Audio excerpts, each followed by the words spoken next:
Imagine living 300,000 years ago, a world without cities, a world without electricity, a world where darkness controlled everything. When the sun disappeared, danger appeared. Every night was a survival challenge. Because humans were not the strongest animals, they were not the fastest, they were not the biggest, and they certainly were not the deadliest. At night, humans became prey. Lions hunted at night, hyenas hunted at night, leopards hunted at night. Humans feared what they couldn't see. Every strange sound felt dangerous. Every shadow felt alive. Every night felt endless. But one force frightened humans even more: fire. Fire was terrifying. It moved like a living creature. It made strange sounds. It destroyed everything in its path. To early humans, fire looked like a monster. For thousands of years, humans stayed away from fire, just like every other animal. But humans had something unusual: curiosity. Curiosity changes everything. Imagine a wildfire finally burning itself out. The flames are gone, the smoke begins to clear, most animals stay far away, but a few humans move closer, step by step, slowly, carefully. The ground feels warm. The air smells different. Everything looks different. Then they notice something strange. The predators are gone. No lions, no hyenas, no leopards. Nothing wants to come near the burned ground. For the first time, humans feel safer, not stronger, but safer. Then they discover something even stranger. Animals killed by the fire. Their bodies look different. Their smell is different, surprisingly different, better. Hunger begins to win over fear. One person steps forward. The tribe watches. Nobody knows what will happen. The human takes a bite, then another and another. Nothing bad happens. In fact, something amazing happens. The food is softer, easier to chew, easier to digest, more enjoyable. A simple meal changes history. But food wasn't the biggest discovery. The biggest discovery came after dark. Darkness returns. Predators begin to move, just like every other night. But this night would be different. One human notices a branch still burning. The branch isn't burning the ground anymore. The fire is moving with the wood. A dangerous idea enters someone's mind. What if we take it with us? Nobody has ever tried this before. Slowly, carefully, the fire moves with them. For the first time, fire is leaving the forest and entering a human camp. Everyone stares. Nobody gets too close. The flame dances in the darkness. Shadows move across every face.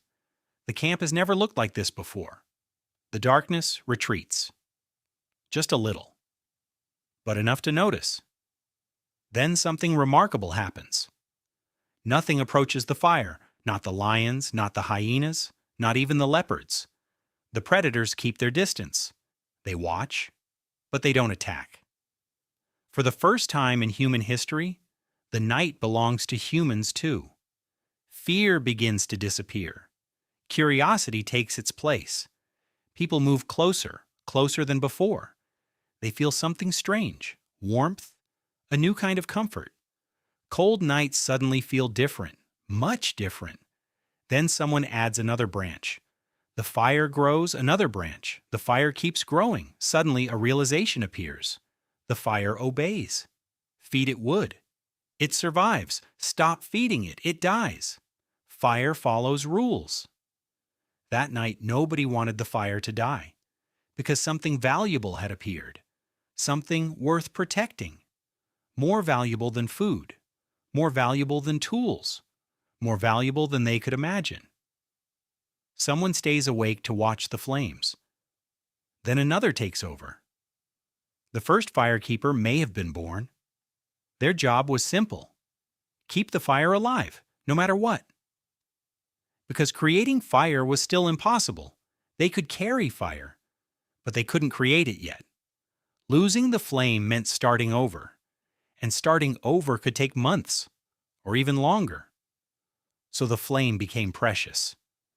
Every spark mattered, every ember mattered, every burning stick mattered. Fire had become part of the tribe, and the tribe had become part of the fire. Their futures were now connected. Then came another problem: rain. Fire and rain are enemies. One can destroy the other in minutes.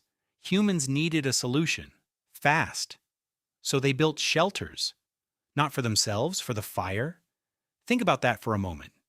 Humans were building homes for flames, because the flame had become family. It protected them, it warmed them, it fed them, it illuminated their nights. And now they protected it in return.